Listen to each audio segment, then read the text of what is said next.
So, Paul, the Summer Games Fest is off to a great start. There's the Future Games Conference, the Tribeca Games thing. Just wall-to-wall game conferences this weekend. Everybody is parked in front of their computers, just watching endless video game trailers. So tell me, what's going on this weekend? I have been dressing up like a guy in armor with a sword and wandering around looking at people dressed up like elves and things, because I went to a Ren Faire this weekend. Really? Yeah. There were two Renaissance fairs in the area back before COVID, and then one of them went out of business during COVID because they had ongoing expenses or whatever. But the other one had their first show in like 3 years. And we went there, and there was jousting with real horses and people with elf ears and crystals and candles, and it was a great time. But that is strange to me. I thought, okay, I can't tell the difference between the people that wear elf ears and, like, dress up like wizards and the people that, study ancient weapons and they, recreate the old stuff, and they're like, we're gonna figure out how they used to make bread. Like, those two groups are really distinct.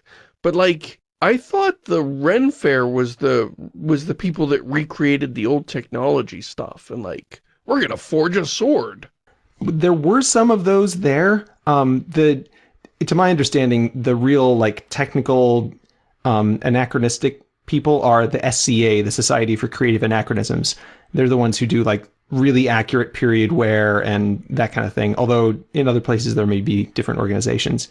The Ren Fair is more, in my experience at least, has been more like old-timey kind of things. So it's like people with swords, which means there are pirates, and like people with candles, which means they're like, scented candle booths, and Scented candles, man, a staple of the Middle Ages. Probably they were, I imagine. A lot of them were made of beeswax, and so they'd smell like honey. You put other stuff in there. Anyway, so it was a good time. I mean, but it was more of an eclectic kind of fantasy-y fair rather than a very strict recreationist kind of thing. A couple of weekends ago, I went to a Civil War reenactment, and that was also much more like strictly recreationist. It wasn't, Nobody there with elf ears. You don't quite get the same, I guess, like Civil War was only 200 years ago, but it still feels pretty modern, right? There were guns, and right. Like you could imagine being there and like the way that they lived, right? Like they had roads and trains and stuff. Like, it was after the Industrial Revolution. Renaissance, though, was kind of like pre-Industrial Revolution. It's like, who knows? It reminds me of the XKCD, right, where they've got like the guy with the laptop and the handgun, and the pirate with the cutlass, and the centurion, or the phalanx, like the Greek phalanx guy, and they're all like in the same show. It's just like they're in the past somewhere. Right. So there were some of the vendors there who were pretty clearly like went around to a lot of like Western fairs and stuff. There's like what was it? The Scone Ranger, selling scones, and the metal working guys are all like railroad spike knives and things. It's like, okay, this isn't exactly like medieval, but they're doing blacksmithing, which they had back then. So okay, it's probably hard to find a gig when you're like a blacksmith. It's hard to find the gigs. Yeah, not a huge demand. So you got to stretch it a little. Yeah, exactly. So it was really nice. There was a fairground, and they had like this little wooded area like off to the side of the fairground. And so it was all like in the trees and under, these little pathways through the forest, and all these little booths set up. It was charming. We had a great time. That is so cool. So was this a whole family thing, or was it just you? Well, I was the only one who dressed up, but yes, the whole family went along. And this is actually my wife's, and I think everyone except for me, first time at a Renaissance festival or anything of that sort. Back when I was in college, I would go to these things, and both the Renaissance fairs and the SCA, and so I'd like very familiar with the kind of milieu But it was their first time, and so everything was new and exciting and fun, and yeah, it was great. So how are you dressed? Hopefully not like as a stormtrooper or a Jedi. Right. They really don't have that many Star Wars fairs, I guess. And what would that be? That's more like a Comic-Con or something, Con. right? Yeah, that'd be a con. Yeah. Now this was, I have, my mother actually is a seamstress and weaves and spins and all kinds of things. And so she made me years ago a very nice Renaissance shirt, with kind of a fluffy sleeves, long V-neck with a button up, that kind of thing. So I wore my Renaissance shirt and then vest over it and, just beige pants, basically. I don't have accurate period wear. And then, of course, it's the opportunity to strap on all your swords and bring your wizard staff. So I've made a wizard staff, and so I brought that, and everyone was very happy about that. And I've made my own swords, and so I've got all those, wearing all that stuff. I've made my own gauntlets, so I was wearing my gauntlets. It was great, It's any excuse to bust out the gear. Wait, you're wearing a gauntlet, and you got a sword, and a wizard staff. Come on, man, pick a class. You're never gonna level up triple classing like that. I'm a min-maxer. I'm from Fable, Seamus. Oh, so you just, like, switch back and forth at will. The only thing I didn't have was a bow. I really should have. Right. Yeah, you need the bow to complete the set of classes. So how about you? Have you been running out in the forest with, hunting wolves or something? I have been inside the entire weekend. I have been glued to my monitor being, thoroughly marketed to. They've got you locked on. Right. They're just sort of washing over me now. Like I was just watching a presentation. I didn't even know this was the Future Games show. I somehow didn't even hear about this one. It's hosted by Doug Cockle, the voice of Geralt of Rivia from the Witcher games, and also the woman Denise somebody who voices Yennefer in the same game. And the two of them are hosting this show. And it's really cool to hear their voices, speaking out of character. These incredibly familiar voices. But, speaking of very familiar things. Just showing off a bunch of game trailers. I didn't even know about this. It streamed an hour ago, according to YouTube. It's Saturday night, for those that are curious when we record this. So, like, there are just so many trailers and so many games. And we haven't even gotten to the meat of the announcements yet. We are still sort of in the, okay, well, we'll start off with all the light stuff. It's no kind of big like announcements. Right, it's like a fireworks show. They start off with the little stuff and then bigger and then bigger. We're still in that ramping up point. Tomorrow night, Sunday night, is the Xbox Bethesda show. And that's when they're going to light off the big stuff. We assume. It would be hilarious if Bethesda just shows up on stage, turns out their pockets, and like, I don't know, we made more crap for you to buy in Fallout 76. Have a good year. So now my Steam wishlist is absolutely overflowing with games that are not yet out. Well, that'll be something to look forward to for Christmas, I guess. Right. Yeah. Or, Christmas in 2 years or whatever the release date is on these things. Most of the stuff I've seen so far, the vast majority, this is another change. Back when it was E3, all of this is replacing E3, which was canceled this year. E3 would often announce stuff at this time of year that's not coming out until next year. So you get all hyped up and it's like, oh, I guess next summer. Okay then. A little early for me to get excited now. Pre-order. Right, it's like, a lot of the times it wasn't even available for pre-order yet. Like, I would forget the game existed, and you would have to begin another marketing push to remind me of the game when you actually began selling it. It was ridiculous. It was too much. But here, almost everything I've seen in the last 2 days is coming out 2022. It should be out this year. Wow. A couple of 2023 titles. I'm not going to go through the whole list of stuff I'm excited about. I'm not sure how much anybody cares. I'm more curious what everybody else is excited about. So please leave a comment. Tell me what you've seen that you're excited about. I want to know, like, what's the pulse of everybody here? Is everybody all wound up? Because, like, there's so much, and I don't really know what people are latching on to. I can't tell. I'm just sitting here in my room. I'm not part of a big crowd. You know, when you go to E3, they show a trailer, and everybody's like, and then they show another trailer, and everybody's like, wah! And you know what's going on. But when you watch it at home, you don't know what the crowd is thinking. They've just got a cheer track running in the background. Right? They should just have, like, canned applause. Like the real snaps on and off applause between trailers. Like the roar of orcs from the Lord of the Rings. It might be fun to do a post of, like, you know, you do those, what are you playing this month or this week or whatever. It could be fun to be like, what are you excited about this week? You know, similar kind of thing. Yeah, I might do something like that if for Summer Games Fest. If, you know, somebody drop some comments if you want the full list of all the stuff that I'm looking forward to, or what my thoughts are on the stuff that's been showed off so far. And I will do something like that.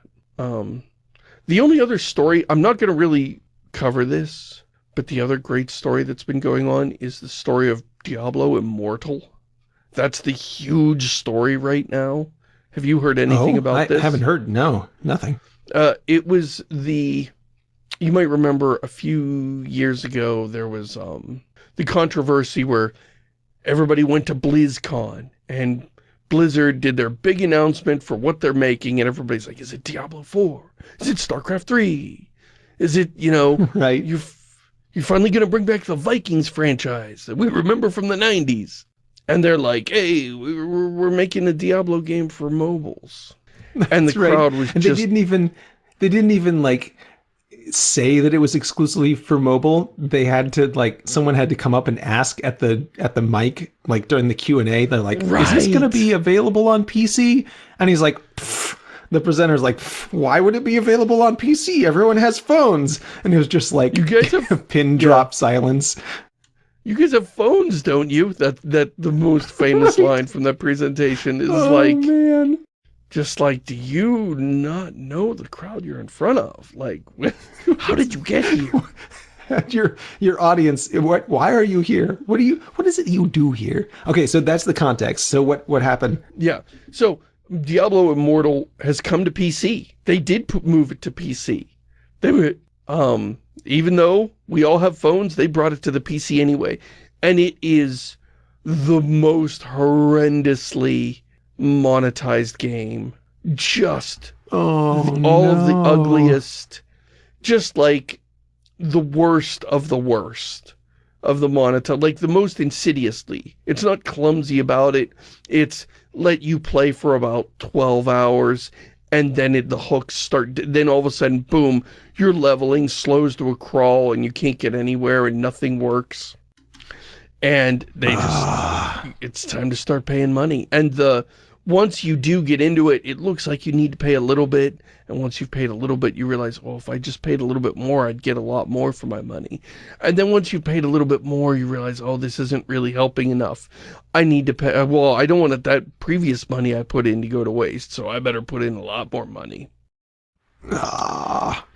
And years ago, I wrote an article, I'll try and find it and link to it in the comments, where I said, look, if we pass anti-loot box laws, it would be trivial for a company to just make you pay for a boss fight. Just put the loot inside of a boss that you kill, and it's no longer a loot box, because it's, even though the boss is piss easy, it's technically something skillful that you can fail. Yeah, yeah. And they did that. That's a thing now. They did that, and they got around the loot box laws that exists in Europe. So, but then, you know, the European countries, a couple of them have just banned the game anyway. Like, well, come on, we can see what you're doing here. Like, right, we're not idiots. So it's, I said I wasn't going to cover it, but I just did. There, I told the story. I don't know what to say about Right. it. So Blizzard's still getting their door kicked down by all the raging fans, quote unquote, who can't believe that they've sold out so completely. Exactly. It is now, it's been review bombed. It is now the lowest rated game on Metacritic. The lowest. Wow. These guys were the greatest game developer in the world. They made World of Warcraft. Everything they ever made was above 90. I remember, like, Diablo 2 was still on shelves 12 years after it came out. Games that came out that year weren't on the shelves at GameStop, but Diablo was. That's how well it was selling. It earned its shelf space better than current games. And they went from those lofty heights to where they are now. So ridiculous. And so unnecessary. Yeah. Well, it's kind of a weird thing, because the turn seemed to have happened during World of Warcraft, right? Like, they made this game and it just, like, kept making money forever, and it's like, oh, well, there's no incentive to improve anymore. We've won. Why would we change anything? I think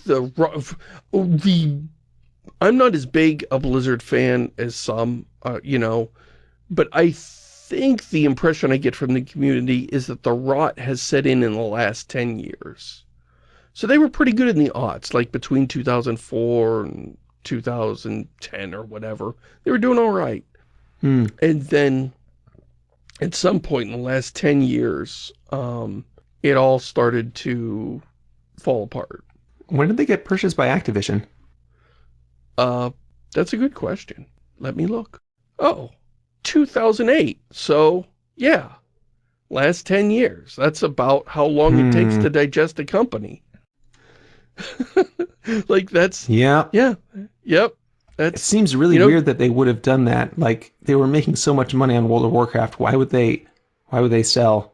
Right, that is weird. That is weird. Like, Valve became their own publisher, and Epic became their own publisher. But Blizzard kind of did. Like, for a long time, you just downloaded crap directly from their website, but they sold themselves to Activision for some reason. But maybe this is a byproduct of being publicly traded. I mean, you don't get to say when you're publicly traded. Well, you put enough of your stock on the market, and somebody can just friggin' buy it. That's how it works. Yeah, true. So, I don't know. Were they publicly traded? I don't know. I have not been a hardcore fan of Blizzard or following the shenanigans, but it's just a sad story. I will link to the Josh Strife Hayes video that explains how Diablo Immortal works. And of course, the joke here is that everybody's calling it Diablo Immoral. It's like they set themselves up. That's pretty good. So, that's the sad story. In the midst of all of this hype for the new games that are coming out, there is the sad story of the once great company that is just, the guy that used to be the star quarterback, valedictorian in high school, had the most beautiful girlfriend in the high school, and you've graduated, it's been about 12 years, you didn't see him at the reunion, and then you heard he wasn't doing well, and then you see him in an alley, just shooting heroin. And you wonder, where did it all go wrong? But you don't want to get too close to ask. Right, you don't want to get any closer. You can smell him from here. He looks awful. He's wearing rags. He evidently lives beside this dumpster, and you're like, what happened, man? Well, speaking of wearing rags, I guess, I haven't actually been playing Amazing Cultivation Simulator, but I have been engaging with Amazing Cultivation Simulator this past week, and it is a fascinating game. I've just opened up the page on Steam so I can watch the trailer. Tell me about this game.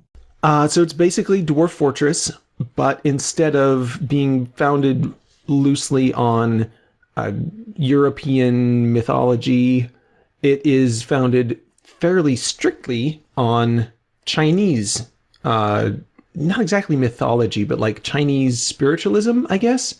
Um, if you've ever seen Dragon Ball Z, it turns out that Okay. that's like a fantasy in there's a whole genre of Chinese literature that's basically that. It's called spirit cultivation, and it's like wizards and stuff. Everything I know about Dragon Ball Z is over 9,000. Like, that's it. And the hair. That's all I know. I've never seen a The single one meme. episode. The one Okay. meme. So it's so spirit cultivation is basically the idea that through meditation and intense training, one can gain power over one's ki, like one's spiritual energy, and transcend mortality and become like a superhero kind of character. Okay. So, I mean, that idea is in a lot of martial arts stuff, too. Right. I Yeah. mean, it was used humorously in Kung Fu Hustle, I believe. Yeah. Yeah, it's everywhere. So it's the wuxia. I'm going to say this wrong, but I think it's wuxia is the genre, and it's like martial arts, uh, often with horses, but like not necessarily. But like the idea of like Crouching Tiger, Hidden Dragon, all of Right. those martial arts kind of things where there's Right. this Like the magical Chinese, power. Yeah, the Chinese version of Ren Fairs. yeah. That's the basic idea. But very like Buddhist monks, like meditating kind of thing. Right. Right. So anyway, that's Amazing Cultivation Simulator. It's an unfolding Dwarf Fortressy kind of game, and it's got a lot of depth. Apparently, it's been out for a while, and it's still kind of under development, like loosely. And they're working on a sequel that's going to be like a first-person game or maybe like third-person instead of like top-down management. So anyway, it was a fun time. It was interesting. I engaged with it mostly because my brother bought it and he was like playing it a bunch and he was like, "This is really fun." I'm like, "I don't have time to play like hundreds of hours of this game." So I just Right. read through the I already wiki have a and like job. read a few walkthroughs and was like, "Okay, I get it." All right. Well, in the Summer Games Fest, I actually got to play one of the games that they showed off. The game isn't out yet, but you can download the demo for Midnight Fight Express. And the demo is you're a really bad dude in a bad neighborhood filled with guys that just want to punch you as soon as they see you.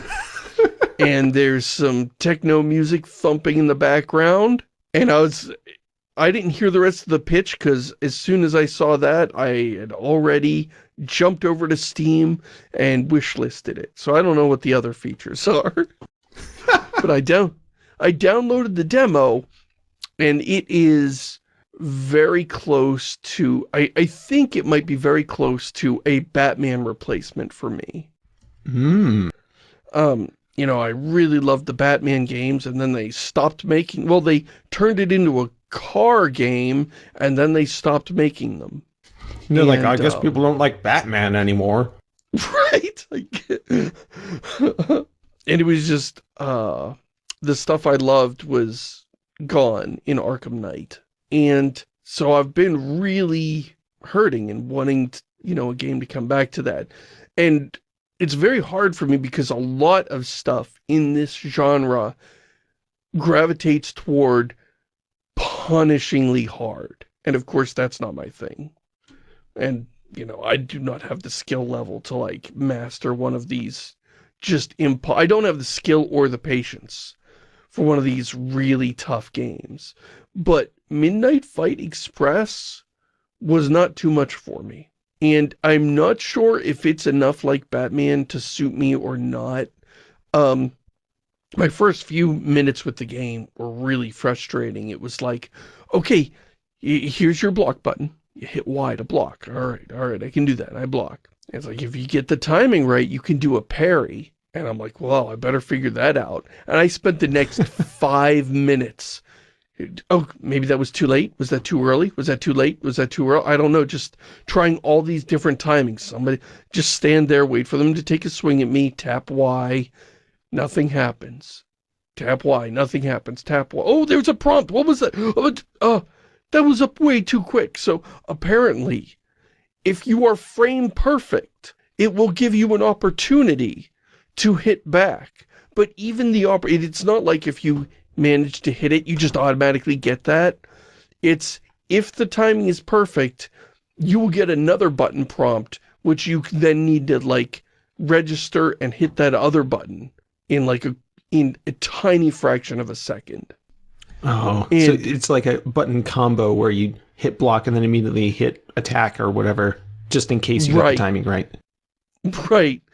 And if you get the timing wrong, then you'll get hit. So you can't just, like, do it every time.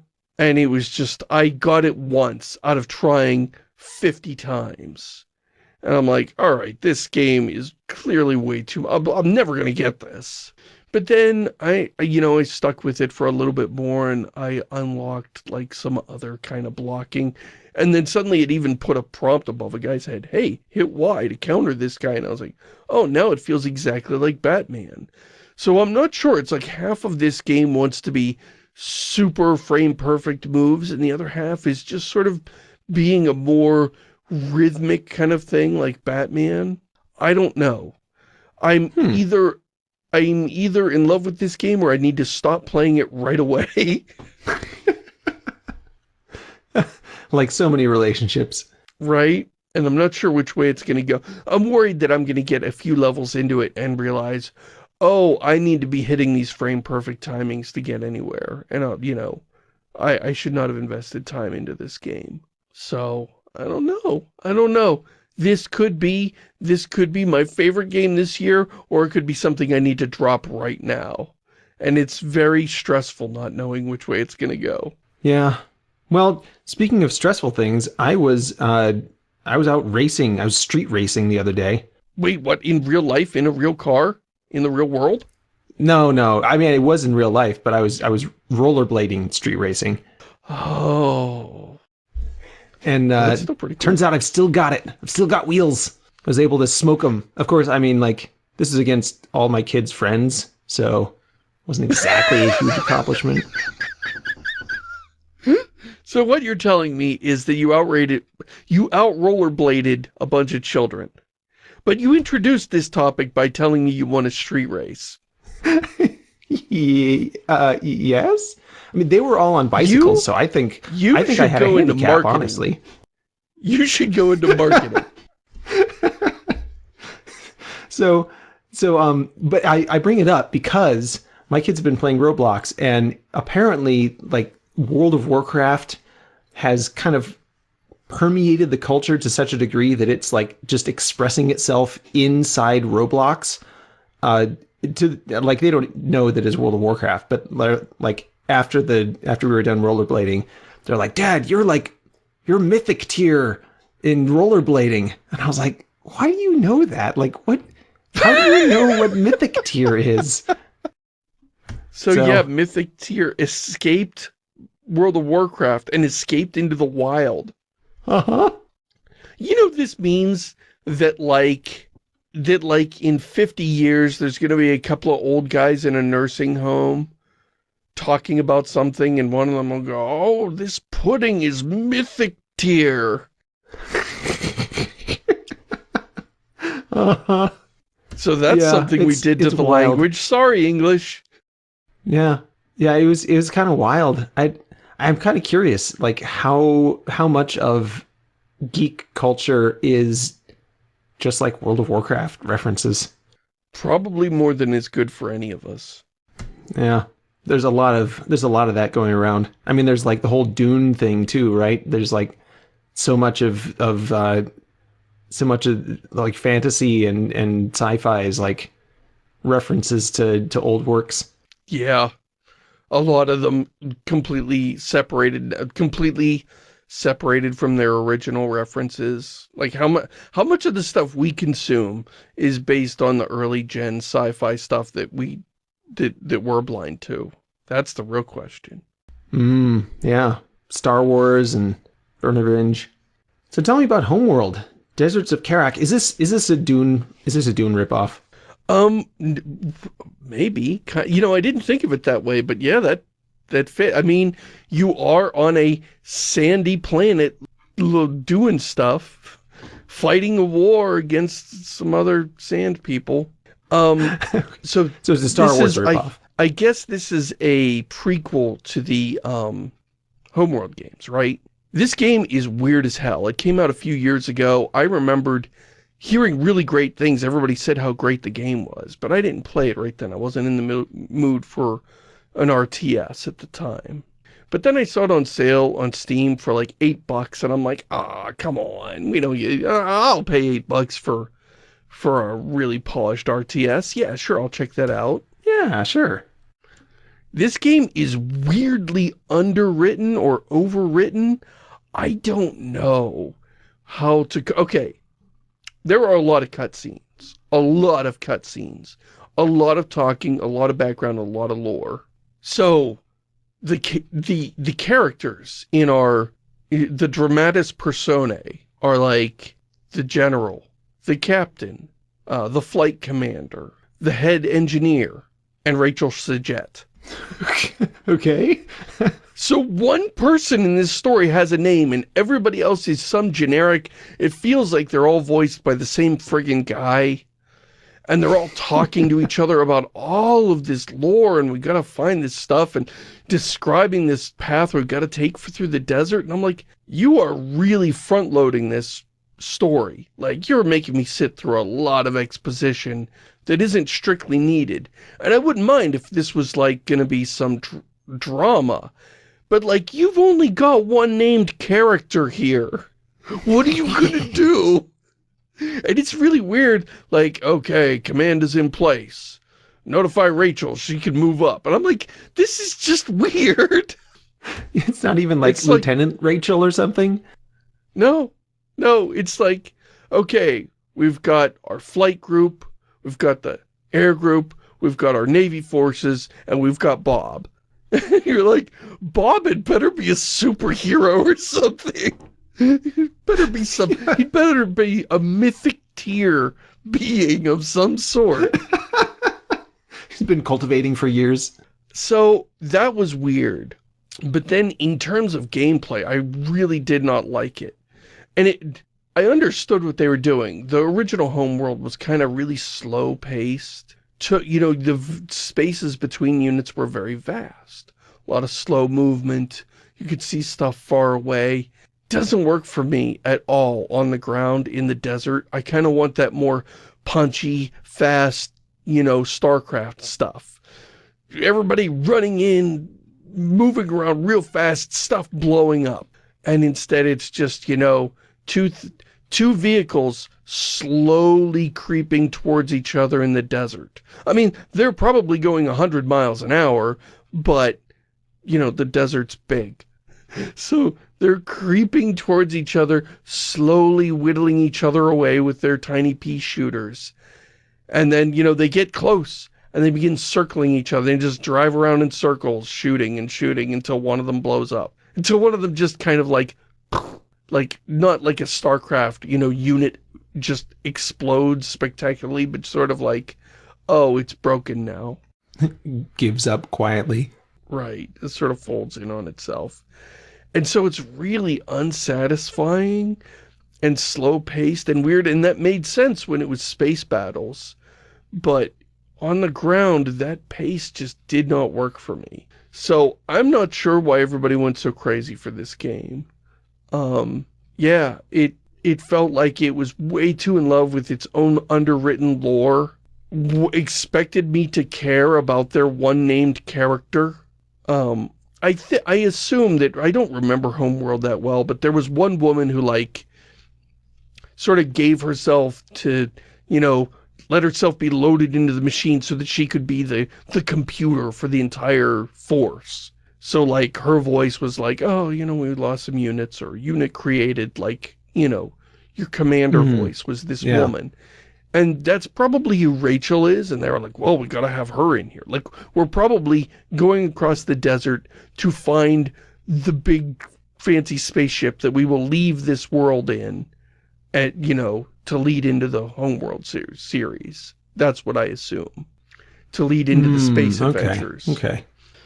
And it seems like they could have named the other characters at least, though. Like, right? She's not going to be like, oh, I remember back fighting through the deserts of Kharak, and I had to call up the commander. It's like, no, you had to call up, like, Johnson or something. Right, and even if you decide you don't need these characters in later, then have them die in this one. You know, you can all just kill them off at the end, and that'll be poetic or whatever. You know, they all sacrifice themselves so that, you know, and Rachel's the only one that survives to go to space or whatever. But just like not naming these characters, but oh, fine, you don't want to name your characters because you know, it's not about the story, it's about the gameplay. That'd be fine. But then why do you have all these cutscenes? So I don't know what going on and doing. On. Yeah, that's interesting. I like how you described it as being like both overwritten and underwritten. Like they've got way too much plot going on and not too much character. Right, and like character is how you get people to care about your plot. So there's this weird sense of entitlement. Well, hey, this is the origin backstory prequel to the thing you like, so you're automatically going to be invested in these idiots driving around in the desert. Did not work for me. So that was Homeworld. Said that everybody liked it, but I don't remember it that way. I remember it flopping, but I mean, maybe I was out of touch. Maybe I got bad information. You know, I only go by the stuff people post on my blog, and if 3 people say they like something, I assume, oh, that was a well-liked game.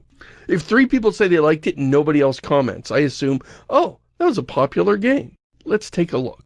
It got a 79% from critics and an 80% or an 8.0. Why are the 2 kinds of scores in 2 different scales? One is out of 100 and the other is out of 10. Why, Metacritic, why? I mean, you got the decimal point, so it's effectively the same friggin' scale. But fine, yeah. Users gave it an 80 and critics gave it a 79. I call that pretty good across the board, so I don't know. Maybe I quit just before it got good. All the characters got names. Right. Rachel met all these named characters in the very next mission. It kind of feels like maybe they were going for a very like austere Bedouin kind of feel of like, you know, the vast emptiness of space and the vast emptiness of the desert and having some sort of thematic synergy. I think they were. Yeah. It did feel very much like the original Homeworld in that regard.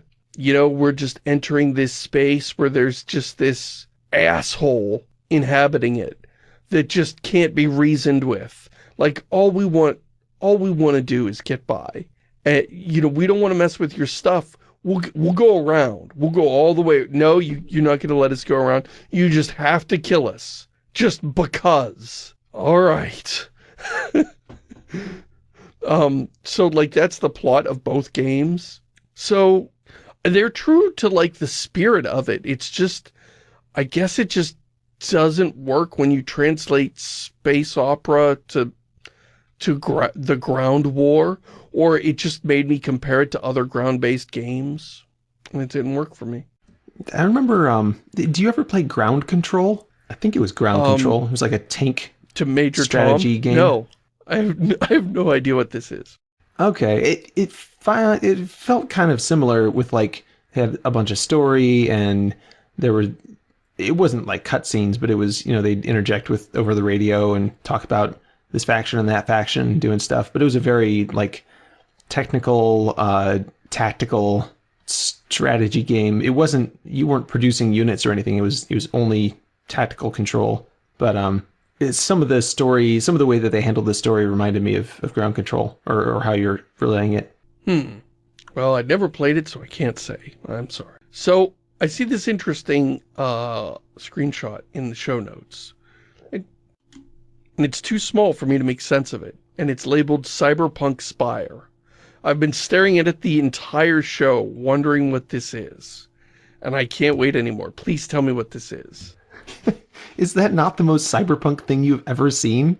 Yes. I feel like it's fantastic. So that is That is a real place, Seamus. That's not a screenshot. That's a photograph. I thought this was something you made in Blender. That is St. Joseph's Church in Le Havre, France.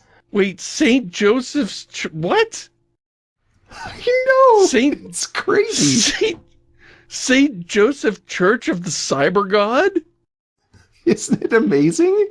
I was stunned. I was like, wow, what game is this from? Like, I ran across this picture and I'm like, wow, that's super cool. Like, somebody made this sweet, like, inside-out tower thing. No, turns out it's a real place. Somebody actually built that thing out of concrete and stained glass. That must have taken an afternoon and a half. Yeah, it's crazy. So anyway, I had to tell you about this. This is a real place that one could actually go and visit. Oh, I got to get a bigger picture of this so I can put it in the show notes. So yeah, I didn't want to put a big picture in because you could tell that it's not like a screenshot because it's like that's a real building. Right. Just put the name of the place in the show notes, and I'll put it in the I'll handle it for the show notes. Put it in the document, and I'll put it in the show notes. I know how our show works. I'm good at this. There you go. Thank you. So do we have time for some mailbags? People keep sending these to us. It's almost like we're asking for it. We do. I think we have about 15 minutes. So let's do it. Dear Diecast, what do you think makes collectibles and unlockables satisfying or unsatisfying? Any do's and don'ts you have when it comes to video games putting in things to find and pick up, and or for reward systems in relation to the player's behavior? If you were designing a game and had to have collectibles in it, how would you know if you were offering the player an engaging activity or a dull chore? How might you lessen the odds of the latter? All the best, Andrew. Thank you, as always, Andrew. I have many thoughts on this. It's going to be the rest of the show. My top suggestion is the most expensive one. The best thing you can do is to just make it content. In Tomb Raider, the Tomb Raider reboot, what was that, 2014? Laura could find these, she could find artifacts. And it wasn't just like, oh, there it is. You found one of 18 artifacts in this. No, it was like you found the artifact for this zone. There were not many, but they were detailed. When you collected it, it would zoom in and fill the screen. And you could turn it over and examine it for clues and get more information. And Laura would, in voiceover, narrate what she thought of it. And there were even, like, joke things that you'd find, like, oh, this is such and such a mask from this period. And then you'd flip it over and there'd be, like, made in China written on it. And she'd be like, oh, it's a fake. Or a replica or whatever. And some of them were real, most of them were real, and she would describe how, how did this get here? And why is it important? And why should we care? Or what was this used? You were like, what is this for? Just looks like some weird thing, and she'll just, oh, this is some tool that was used for making bread. And be like, oh, okay, I see that now. That's the best thing you could do is make collectibles. Spider-Man 2018 did this. When you'd find the collectibles were kind of weird. They were lost backpacks. Like, apparently Peter Parker lost 50 backpacks in the last few years. The idea being, it's like, oh no, there's a crime.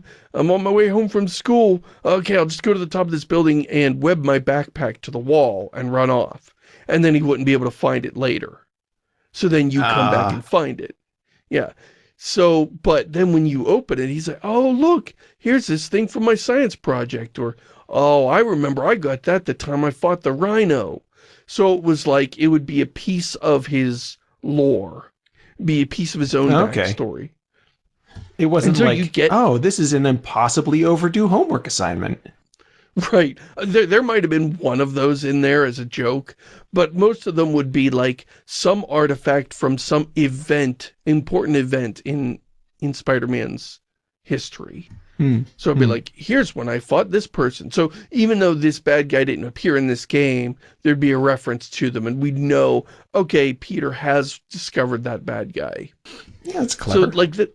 Yeah. So like that's the best thing, is to make it good content. that's interesting. But, you know, that requires making a 3D model and getting your voice actor in the booth and having them record all this, writing and recording all this stuff. So, like, that's, you know, you got to spend money on it. My second suggestion is don't do too many of them. 50 was, like, the absolute limit for Spider. That was almost too many. Like, you could have gotten rid of several of them. And it still would have been, it would have been better if there weren't quite so many. It's one of those kill your darlings things where, like, you don't have to use every idea you had. Right, exactly. You should have used your 25 best ideas, not the 50 ideas you came up with. And in Batman Arkham City is just sort of notorious. I think that it has Riddler question marks for you to collect. And there are something like 400 of them. Oh, man. And it is just such massive overkill. Like, it is such an undertaking. You can beat the core game in, like, 3 hours in a casual playthrough. I mean, it's just nothing. It's like the whole game. But then you will spend, like, 20 hours getting all the question marks. It's too many, and they don't have any, it's just, yes, you collected it. You got one of 43 in this area. You know, it's like, oh. The Riddler doesn't tell you a riddle or something every time? No. I mean, some of there's a variety of them. It's complicated. There's a whole bunch of different ways you get there. It's not just find them in the environment. There's also stunts you gotta do and races you gotta do. And it's a lot. It's a major undertaking. Putting collectibles into collections. If you want me to collect 30 things, put them into 3 groups of 10 rather than just vomiting 30 things around the map. So you feel like, okay, I got these 10 things. Okay, now I can get these 8 things, and you know, so you sort of have middle milestone. You have milestones along your journey. So it's not just, okay, I haven't collected them all. And then finally I have. It's like no reward until the end of this the first Assassin's Creed had some insane collection thing where you had to collect, I forget what they were, feathers? Had to collect a ridiculous number of feathers, just floating around the environment, no story, no nothing. You just, oh, there's one tucked in the corner of a room. Okay, I'll get it. And if you did all of them, then you'd get a little 10-second cutscene. Maybe it was the second Assassin's Creed game. Anyway, it was too much for too little. And it would be much better if it was like, okay, I get something for getting the 10 in this area. It also seems like a cool idea to, like with Spider-Man, to have some story reason why these things are there. Like, Spider-Man left the backpack there because he had to go fight a crime, right? And it's like, okay, well, that makes sense. But then it also gives you some sort of clue as to where to look for these things. It's not going to be like, you know, in the middle of the enemy's lair or something. Like, that's not where you would leave a backpack. Right. So you can have an idea of where you should be alert for these collectibles. That's true, too. Yeah, integrating them with the world. Not just dumping them everywhere. But, like, there's a reason that this one is right here. Yeah. Like, the Ubisoft games, I've never, ever enjoyed any of their collectibles. In Shadow of Mordor, the first one, they put some content into, you know, they put some money into them. Like, okay, I found this lore item, and you'll hear some poetry. Somebody will sing a song. But it almost felt like the wrong genre. It was like Talion was such a dumb thug. He didn't seem like the guy that would care. I mean, he was just this orc-murdering asshole. And, I mean, the whole story is, you know, his downfall. He's just a dumb brute that just is bloodthirsty. He's like an orc on the wrong team. Right, exactly. And so, like, I never got the sense that he cared about any of these things, or that he would care enough to, like, oh, here's something precious from the past that you know, he was not Gandalf. He doesn't give a shit about the past. He just wants to stab more orcs. So, like, how did they do collectibles there? Was it just Was it also like randomly scattered around, or? Yeah, I think they were like just random, like you'd see a little icon on the ground and he would go and like uncover, like dig it out of the ground, I think. Do a little archaeological expedition. Right. So I would say make it something the main character cares about, so that like getting the collectible is an in-character activity for your hero. Like the Punisher is not going to go around town collecting old backpacks or old baseball caps, right? Like he doesn't give a shit about that. He just wants to shoot more mobsters. Yes. Another thing If you were doing something for the Punisher, it would have to be like pin-up calendars or pictures of guns or, something that Frank Castle would be into. Mobster's gold teeth. This tooth belonged to Luigi Falzino. I remember punching it out of his face when I broke into his brothel last year. He's just got this huge box of gold teeth. Oh man. Yeah. Another thing we could do is like Call of the Wild, Legend of Zelda Call of the Wild. Yeah, Call of the Wild, where the Kharak seeds are Breath of the Wild. Oh man, I always get it wrong. Yeah, Call of the Wild is the Jack London book. Okay. Oh yeah, that's with the wolf or the horse or whatever it was. Right. It's a wolf. It's a wolf. Well, a dog that joins the wolves. There you go. Which would also be an incredible collectible game, but we digress. In Breath of the Wild, where the Kharak seeds are, like, you don't need them to get all of them, so there's way more than you need so that you don't have to go and, like, find every single one. And also they're a currency in-game so that you can actually spend them on things that you want instead of just having to get a bunch of them in order to unlock whatever the collection bonus is. So, wow, we spent almost our entire 15 minutes on that one question. I called it. All right. Do we play dangerously and try one more question? Oh, I don't know. How long is the next question? Have you had any experience where a new game or a piece of software made you see something old in a new way? All right, let's try and answer that. Okay. Dear Diecast, a big old paragraph about how he played Master of Orion 2016, and then it got him to play Master of Orion 2, and he realized that Master of Orion 2 was awesome, which it is. Reinvigoratedly crispy. Thank you, Chris. New experience increases appreciation of old thing. I think yes, but it's almost it's not because it's almost always increasing your appreciation of System Shock. Is that what the answer is? Well, yes, but it's almost like I appreciated Fallout 1 a lot. I appreciated it even more when Fallout 3 came out and it was stupid. Right. So, like, I think this person is, really asking, hey, like you play a game and you see what made this older game great. And instead, it's almost the opposite. It's just, boy, this new thing is so terrible. It really makes me appreciate what we lost. And that's happened over and over. I took immersive sims for granted. I thought those were going to keep coming out. And then it was all shooters all the time. And then BioShock came out and I realized, oh, my favorite genre is dead. And this is what they did with the corpse. This is what decomposition looks like. Right. The first Fallout game. Yeah, especially in the shooter genre.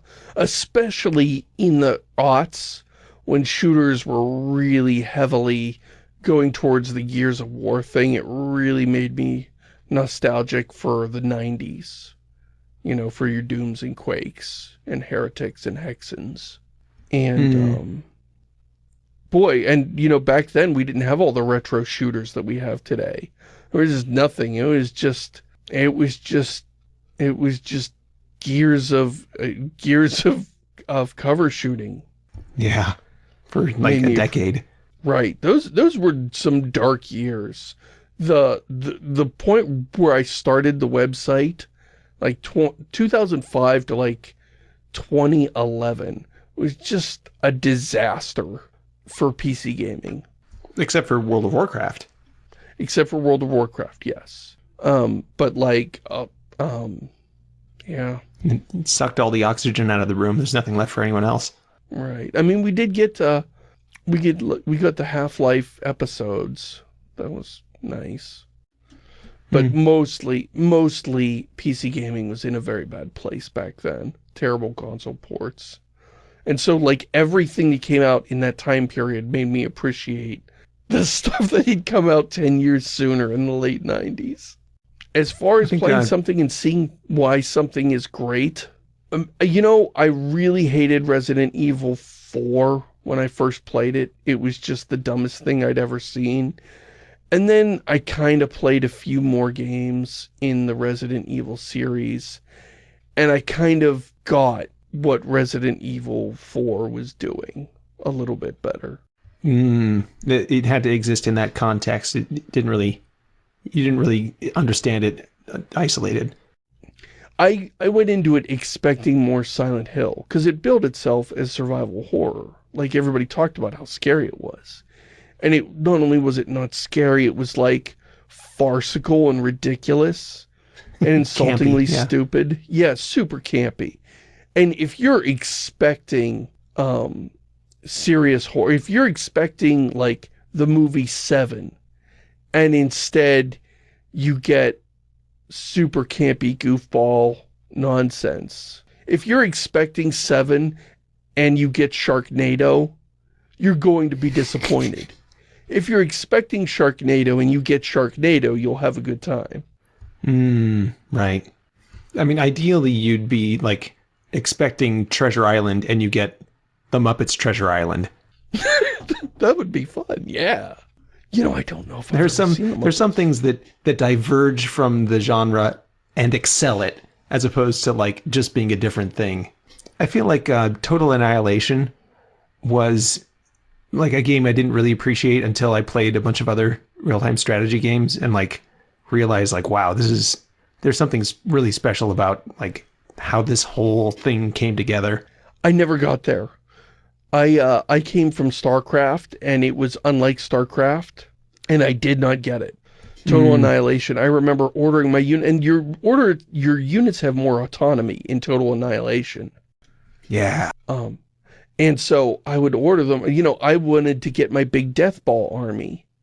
So I'd get a big death ball together, but then, you know, they'd kind of scatter everywhere. And I'm like, well, where are all my guys going? What's going on? Why am I not in control of this? And so I didn't get it, and I was trying to play it like it was StarCraft. And I only played a couple missions. So there was a game I missed out on because of my... That's an easier one to... All the games you missed out on or did not like because you were expecting something else. What about, was it Starflight? The one you played years ago? Yeah, Starflight, that was late 80s. That's super old school. Have modern games increased your appreciation of Starflight? Actually, I went back and I played some Starflight, and it is rough. It is really rough. It is just really primitive. Although I think Starflight kind of evolved into like the Elite games, the sort of open world, you know, eventually into the open world, open universe games, your Star Citizens and your No Man's Skies. But Starflight, I liked it because it was almost a blend of like Elite, but with Mass Effect story in it. No, I mean, the story was, you know, a few paragraphs. You'd play for 10 hours to get your next paragraph of storytelling. I mean, there was just, there was just not a lot of it there. But what was there, I really enjoyed. It had actual twists in it. And I kind of wanted more of that, like, give me more of the RPG story stuff, but also a ship that I can jump into and fly anywhere I want around the galaxy. I think we haven't had a true descendant of Starflight, is I guess what I'm saying. They've all fallen short in some way. Well, I think you kind of had to, like, the game was open world, like you just land on a planet anywhere you want and start harvesting resources, and those resources stay gone from that planet. Right, yeah. And take it back and sell it and trade it, and so there's that whole open world thing. And then there's the story RPG side of it. And every game since then sort of had to choose which, you can't do both of those with modern production values. That's just too much. And so you kind of had to choose, and I think, like, that amount of openness would get in the way of a story. So, like, every game since then has had to choose which of those two things it wanted to do. And to find that's the point where those two branches, meet on the old evolutionary tree going backwards.